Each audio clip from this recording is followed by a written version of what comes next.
All right, it's our last video. So you've just completed checkup number 6, dealing with functions, and let's continue.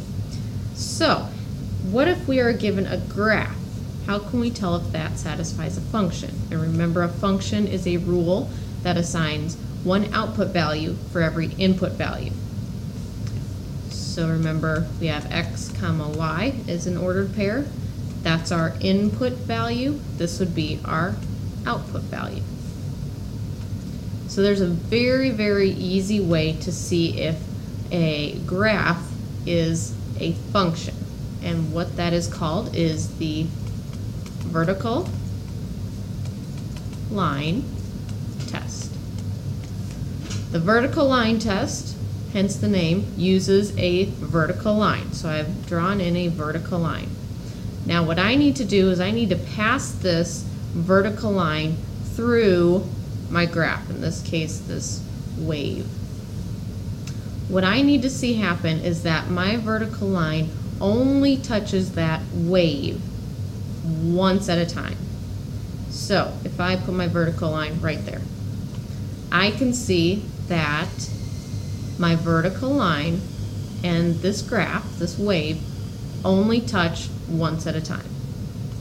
I need that to be true for the entire time I pass this vertical line through the graph. So if I stop here, again, this line and my vertical line are only touching once, which is exactly what I want. If I keep passing that vertical line through this wave, they should only be hitting once at a time. Still good. And all the way through, they're just intersecting each other once at a time.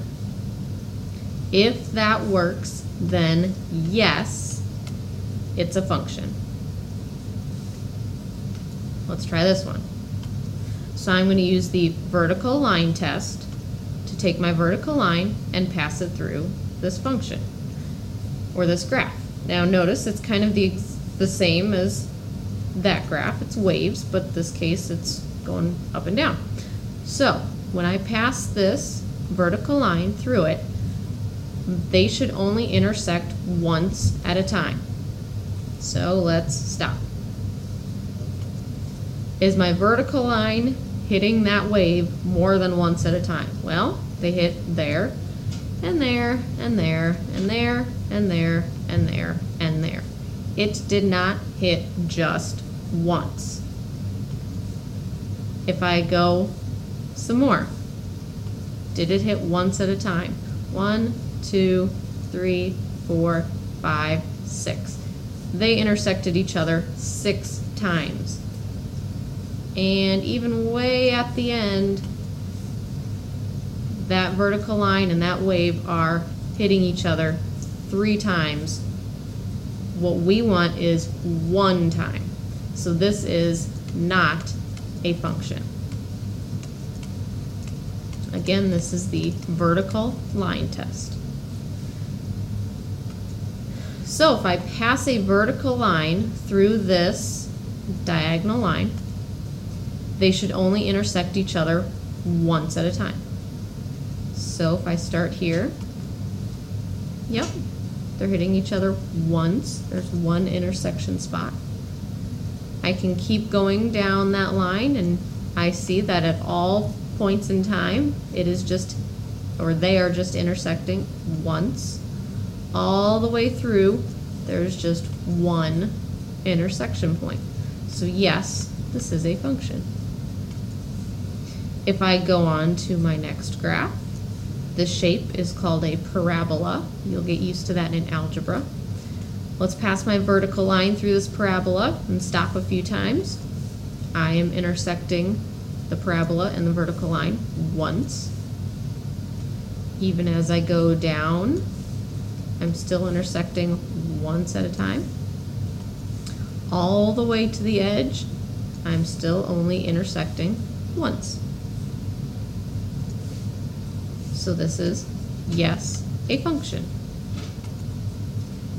Here is kind of like a parabola, but it's sideways. So is this a function? Well, if I pass my vertical line through it right at the beginning, yep, it's It's hitting once. It's all good. But if I go any more, that line and my vertical line are hitting twice, or they are intersecting twice at a time for the rest of that graph. So this is not a function. And if I go over to the circle, right there, yes, we're hitting once, so it's all good.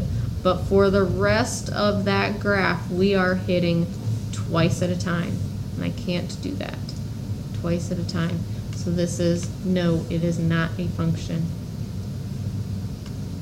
I've got some squiggly little lines. If I do the vertical line test all the way through it, they are just intersecting each other once at a time. So this one is all good. That is a yes. It is a function. And if I do the vertical line test through this one, all the way through that little squiggly line, they are intersecting just once. So that one is a yes. All right, stop. Complete practice number 11, functions, before continuing. You're now ready for your last assessment in this unit. Excellent.